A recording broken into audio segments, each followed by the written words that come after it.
E essa eleição, nesse turno, está longe de estar definida. Vamos lá ver por quê. Eu vou aqui mostrar para vocês duas coisas que estão escondendo. Número 1 é que sim, pesquisas erram. E eu vou mostrar estatisticamente por que isso acontece. Número 2, que nesse momento não existe mais nenhuma possibilidade de vitória no primeiro turno de Lula. Na verdade, provavelmente, nesse momento, Bolsonaro já está empatado com Lula. Há dois problemas metodológicos principais com parte das pesquisas atuais. O primeiro é o erro da amostra, o segundo erro na forma de coleta de dados. Então, número 1, meu amigo Tico, você outro dia aí disse que duvidar das pesquisas é terraplanismo estatístico. Eu vou mostrar para você que quem tem de estatística sabe que pesquisas podem errar. Mais do que isso, quem tem de estatística tem certeza que as pesquisas estão erradas quando duas pesquisas dão resultados diferentes para além da margem de erro. Significa que pelo menos uma dessas pesquisas necessariamente está errada e provavelmente as duas estão erradas, porque a estatística não é uma ciência exata como a gente acredita. O tratamento estatístico dos dados é exato, mas a coleta dos dados e a escolha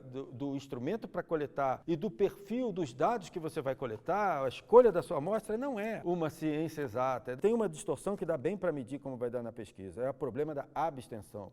Quando você faz uma pesquisa de rua, você está pegando as pessoas que estão na rua trabalhando e não necessariamente vão sair de casa para votar no dia da eleição. Isso provoca grandes alterações em relação ao resultado final, que a gente viu aqui no Datafolha e vê em todos os anos, porque não é o mesmo perfil da pessoa que está mobilizada para sair de casa para votar. Os institutos de pesquisa estão todos errando no Brasil. Nos Estados Unidos é muito comum você perguntar por que a eleição é facultativa. A primeira pergunta do questionário é, você vai votar no dia da eleição? Você faz a pesquisa só com os que pretendem ir votar. Aqui no Brasil não é assim. Você não pergunta isso, você faz com todo mundo. As pesquisas de rua que dão o Lula com uma vantagem maior para Bolsonaro, elas têm uma distorção muito grande que diz respeito a abstenção no processo eleitoral, que no Brasil é altíssima, esse ano deve atingir 1/4 dos eleitores brasileiros. A última pesquisa Poder Data fez uma avaliação dos problemas do voto facultativo.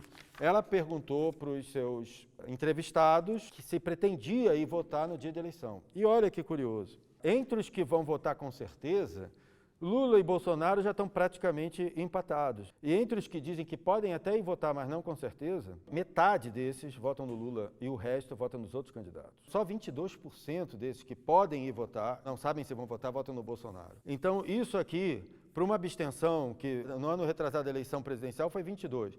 No ano passado, 2022, ela foi a 25%. Com 1/4% dos brasileiros não vai votar. Se essa população predominantemente for lulista, como indica, como foram nas outras eleições, quem costuma a se abster de votar é a população DIE, de baixa renda, que é a única faixa na qual o Lula tem ganho hoje do Bolsonaro. O Lula está perdendo em todas as outras faixas. Então, nós estimamos aqui esse impacto possa ser de 4 pontos a menos para o Lula, 3 a mais para o Bolsonaro e 1 a mais para o Ciro, só na questão da abstenção. Se isso se repetir, 1/4 da população não ir votar, nós teremos uma quebra do voto do Lula muito maior que a questão evangélica e a questão católica. Ô Tico, para que a estatística revele o quadro aproximado da verdadeira opinião de uma população, a amostra precisa ser representativa dessa população, ela precisa ser bem escolhida.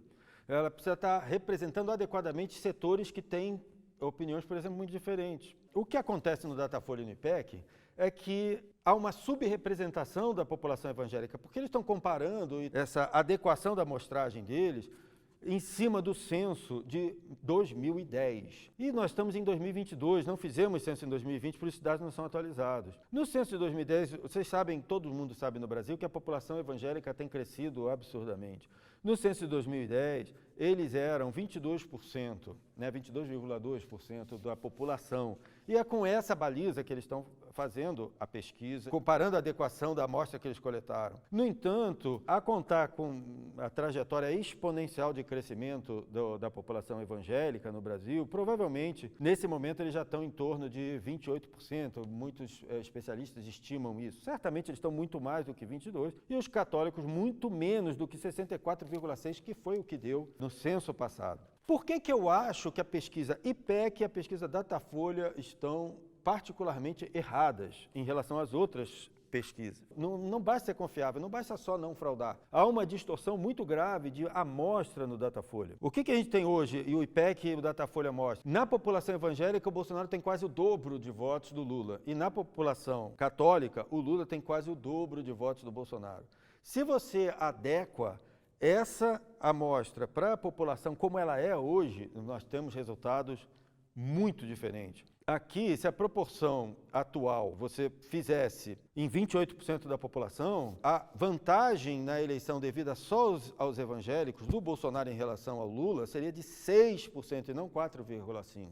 E, da mesma maneira, o Lula, que tem a vantagem com os católicos, teria 1,5% a menos de vantagem total entre os católicos. Só essa diferença cairia a 3%, só na adequação do voto evangélico e católico, mesmo na pesquisa Datafolha. Na pesquisa BTG, a soma dos católicos mais evangélicos dá a Lula 32,16% dos votos totais e a Bolsonaro 27,9%. Mas se você considerar, mesmo dessa postagem do BTG, que deu só 5% de diferença de Bolsonaro para Lula, a amostra dos evangélicos em 34% e a dos católicos em 44% é exagerado, mas se você considerar assim, o Bolsonaro já estaria na frente do Lula nessa pesquisa BTG só por considerar essa distorção do voto católico e evangélico.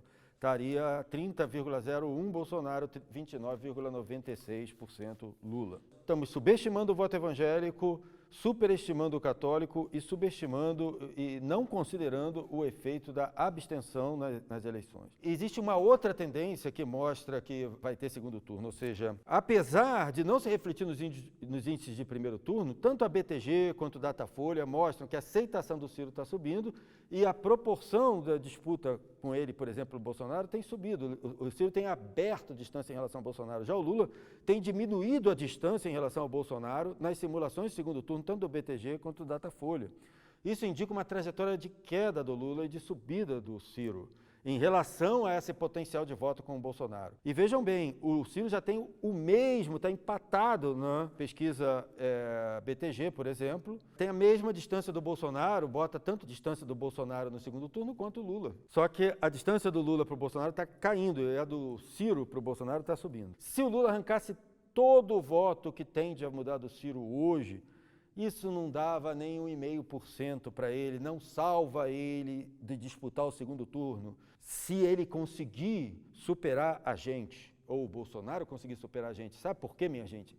Essa eleição não acabou.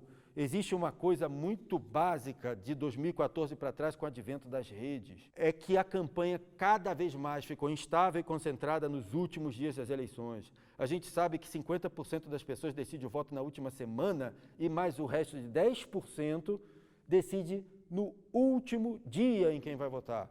Por isso essas alterações muito bruscas no cenário eleitoral e muita gente está enfastiada com essa polarização Bolsonaro e Lula, tá? É o voto escondido, é o voto oculto, é o voto envergonhado, porque as pessoas estão sendo perseguidas selvagemente pelo PT, muito mais que pelos bolsonaristas, estão sendo chamadas de fascistas, bolsonaristas, autoritárias, antidemocráticas, porque querem um futuro diferente para o país que aquele que o PT oferece, porque querem exercer seu direito democrático de votar no melhor candidato. Isso está assustando muito as pessoas. Vai ter uma onda na última semana e no último dia de voto, que não vai nem para Lula nem para Bolsonaro. E o que eu tenho a dizer para vocês, os militantes do Ciro, para os eleitores do Ciro, amarrem-se no mastro. Para o barco não jogar a gente para fora da tempestade, a gente se amarra no mastro. O mastro são nossas convicções, o mastro são nossas ideias. A gente não está aqui para defender só o Ciro, a gente está aqui para defender o Projeto Nacional de Desenvolvimento com um monte de ideias sobre como tornar esse país mais justo e mais próspero.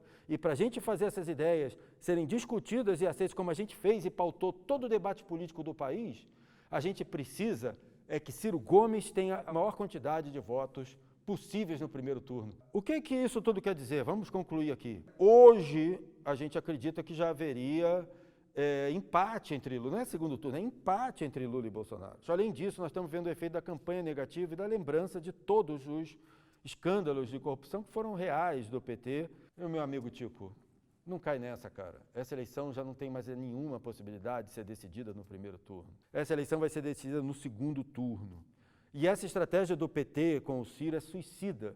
ela está aumentando o número de proporção de votos no Bolsonaro dentro do Ciro, como o Datafolha mostrou e o BTG mostrou. Isso não é culpa nossa, isso é culpa da mais violenta e criminosa campanha de desconstrução da imagem, muito pior que com a da Marina, que o PT, os seus blogs e seus influencers estão fazendo em relação ao Ciro. Isso está gerando uma situação insustentável para o PDT. Por exemplo, eventualmente, se a gente não conseguir destronar o Lula e chegar ao segundo turno ou o Bolsonaro. Então, o voto, meu amigo, nesse primeiro turno deve obedecer a outra lógica e a campanha deve obedecer a outra lógica. PT apresenta propostas para o povo brasileiro, apresente programa de governo, se comprometa com o que vocês vão fazer no poder, como o Ciro fez. Essa é a lógica do primeiro turno, e vocês vão votar na melhor proposta, para dar força para essas propostas, para ou chegar ao poder ou serem aceitas pelos outros candidatos no segundo turno. Para com esse negócio de escolher o menos pior, para se livrar do pior. Chega, vote no melhor,